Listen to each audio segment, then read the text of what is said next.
nè tên chúa nhỏ từ nó ra niêm mất khai này để chính nhà nó biết mình sẽ mình sẽ mà ô lên đó là nè tên chúa là mất khai là đấy chỉ giúp cũ lắm à giờ chết cả ê cái lên từ nào lên từ chỗ tốt à chưa cái anh hôn nè tài nó chê hôn đó là phát chốt cho mình nhỏ ô nó chờ đó là bắt cho mình nhỏ tôi bố tịch bố sang tua cho mình nhỏ để tao cho đi cho nên nè tao lúc tôi để tao bảo na em có hôn cha na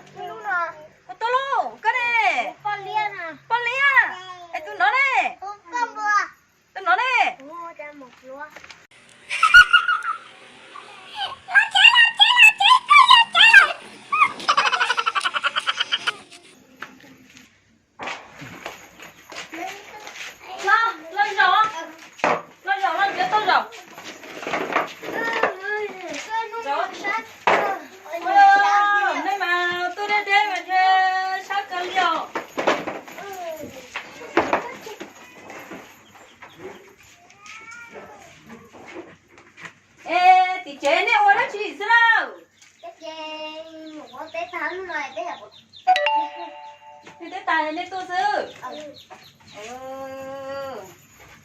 ôi yo, trên đến thế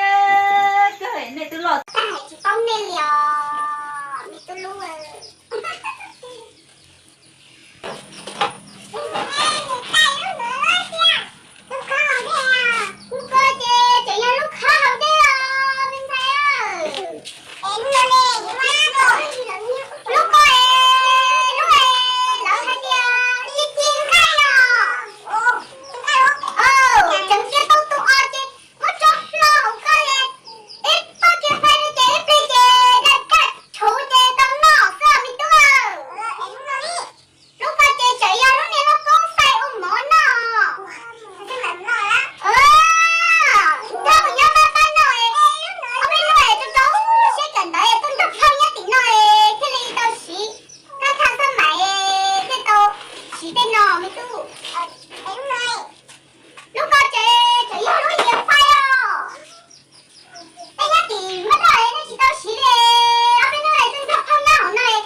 ô chả mi tu nét tu này nét sản mình chỉ ta là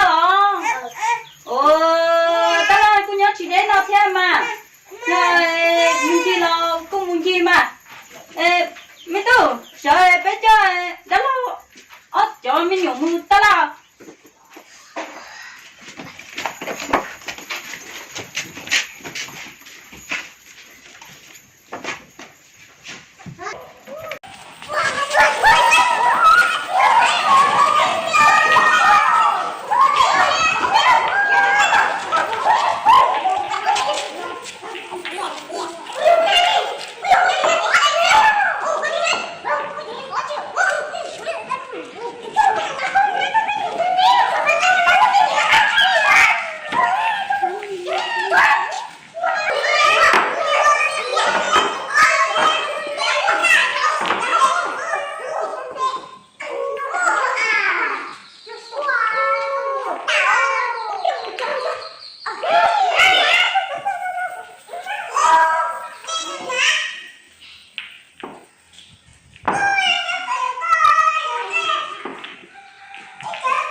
nhà ở lên trồng thì trồng thế à?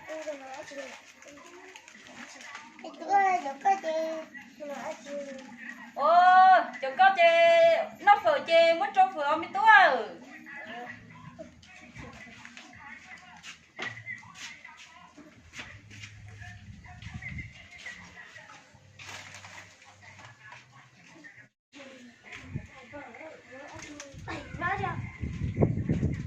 Ô, biết tôi à? Chỗ có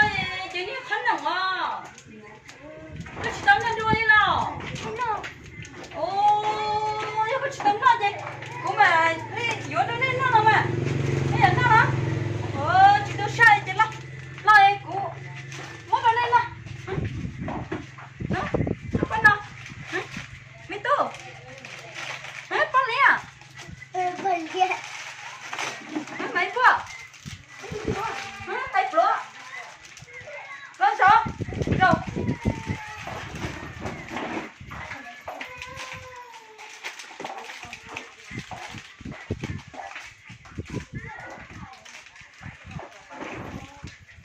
Không à, thân nào thế? Chị tấm lên đùa đi, thân nào sẽ có cắn à?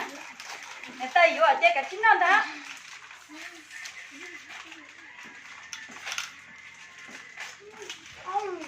Cá cá cái hồ tôi nhớ đánh trong nó chè tôm nó lên nó đi à trong xíu đánh tới đến tôm lên rồi thì ta nhớ đánh trong nó đó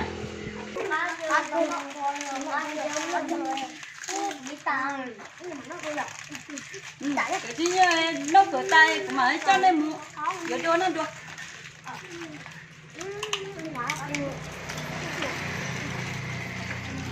nhưng mà cắt cửa mà trâu xe mà tôi nhớ đánh nó mà con nó cái nó chưa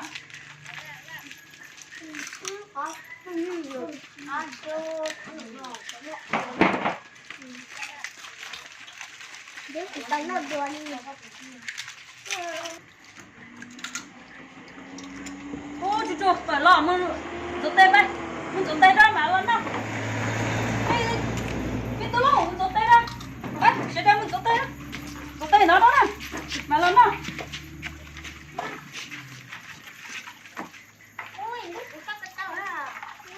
má bản rút tôi xin tôi rút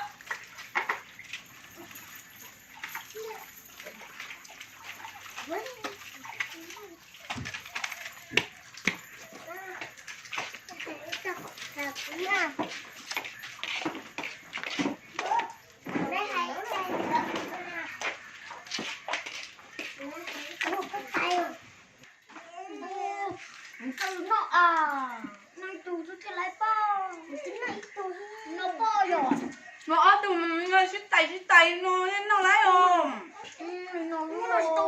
lấy cái tụi mình nhổn lên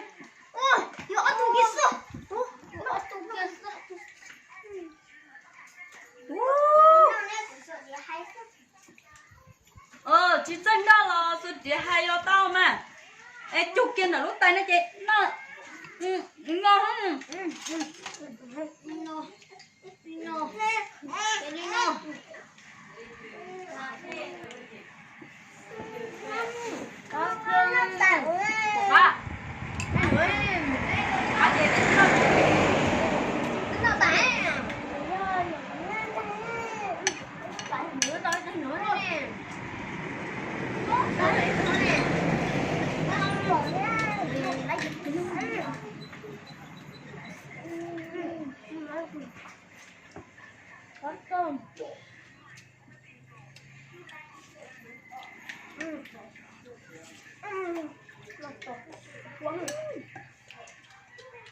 cột chó này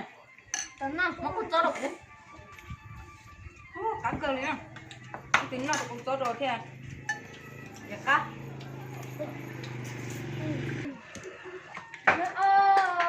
bìm cơ nên nhớ sao cả nè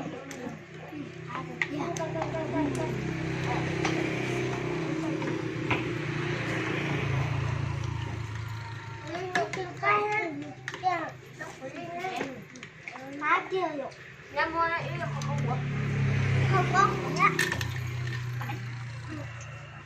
bé con của nhá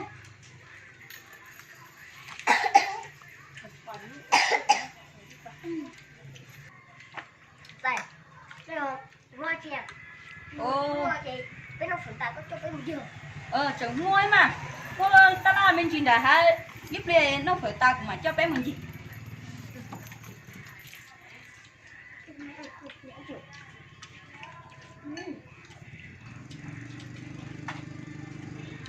Tôi xem nó nè.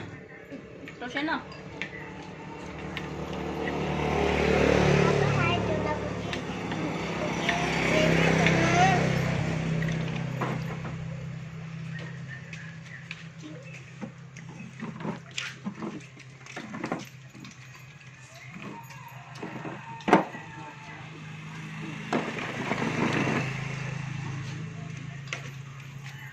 ตัวน้อยอ้อตัวนี้ตัวน้อยนะอ้อตัวนี้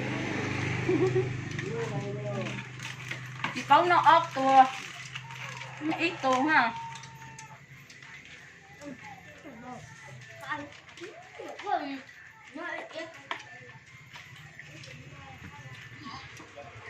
Ở bên đó mà tôi mà có con nhà á, có gì tôi tới xe bé mà muốn cho chị bố bé sẽ khỏe mà thêm một hát to đợi nó mà trời núi trong mê sao ở bên đó nó bé cho chị có con nhà có gì cho nên tôi bé muốn chị bố bé sẽ khỏe đó.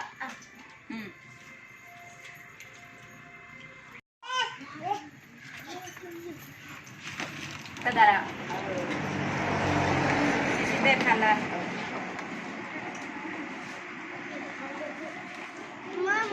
em nói còn đợt đó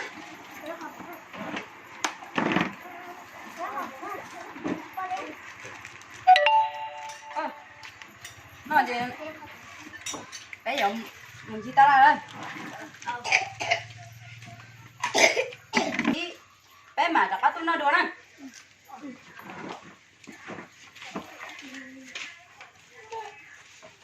ba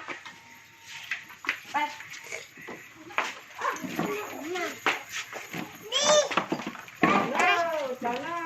ừ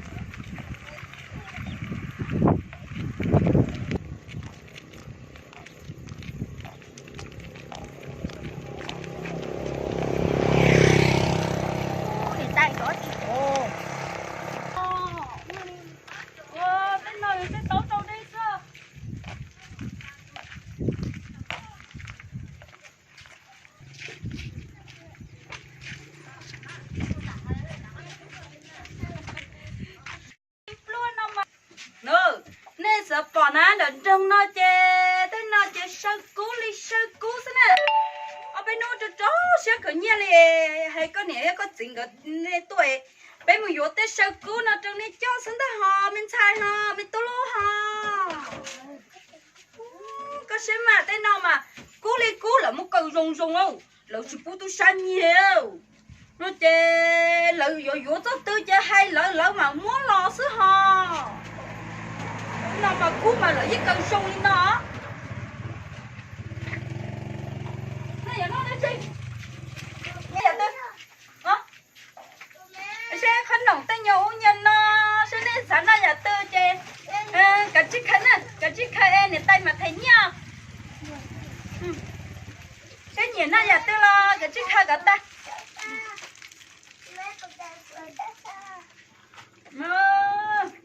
đi mà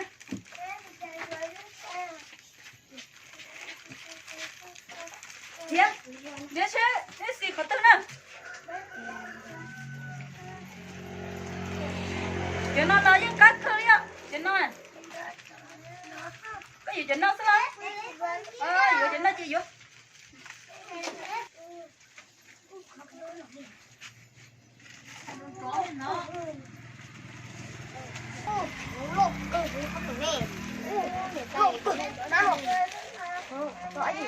Ô, mình tu lúa, nó chê, do chị biết bà tự mình nhổ sữa nó chỉ tao cho nó đi mua xua có bé tên bé sẽ có nhìn nó vậy tư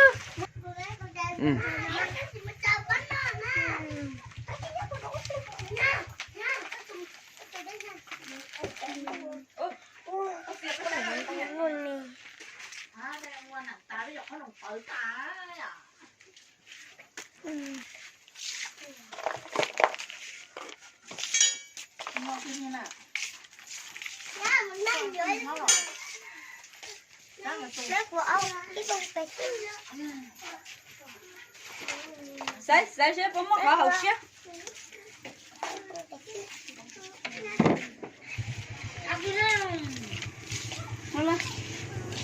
rồi nó mà chuột keo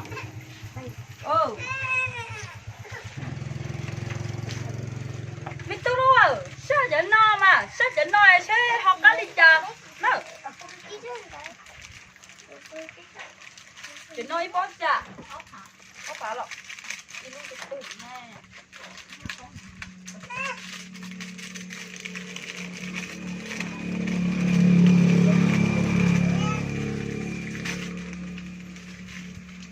này heo trâu đi chả lần đó nó nhìn những con nhện bớt lại rồi chứ trâu đi chả lấy cái ống bó luôn chả biết đi bó ít thả rồi đi bó ít thả chị từ nè ơi ít thả ít thảไป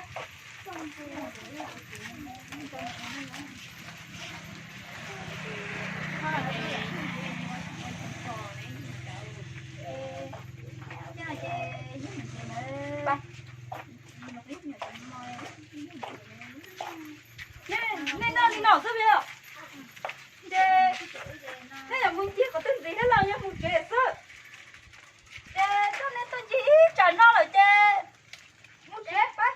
rồi cho nên muốn chia nghe niệm ba bé mà ha được cái tôi chỉ cho nè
cú thôi rồi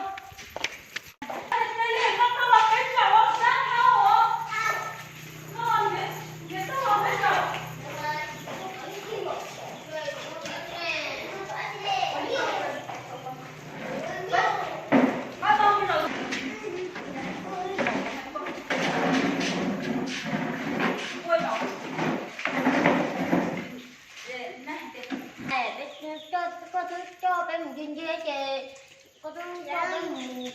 nhìn gì có tôi lên cái tôi chọc ra kia tôi nhìn tới tận xuống rồi chị tại đẹp cái cho cá mình chị nè giờ thì chị chỉ uống lắm chị con đang để tay nhá bên nút cho rồi á chị tôi có nhân plei cho một đó đây chả chị nghề là một đó chị người lâu lâu chị người làm trong thực tế sao nhưng linh đã chị này muốn chị nó cái đấy chơi như thế giống chỉ cần nhớ là thế giống mua linh nó chơi tôi cũng muốn tí vẫn su cho nên ta mới trả chất đó thế tao nó nhớ tôi gì có rồi gì không có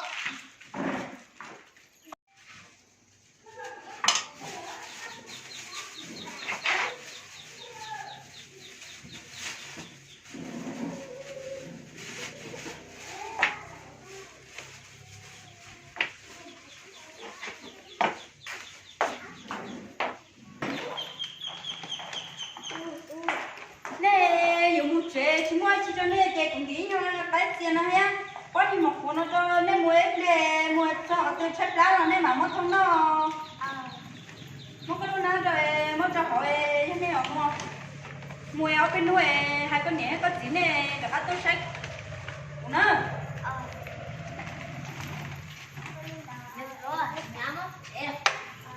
đó mà đó nên chỉ cả nhớ để bên này tôi má mà mua chả có cú là má mà mua nữa để mua xong rồi có trong túi thì muốn nó có gì kẹo để mua ấy nên mà mua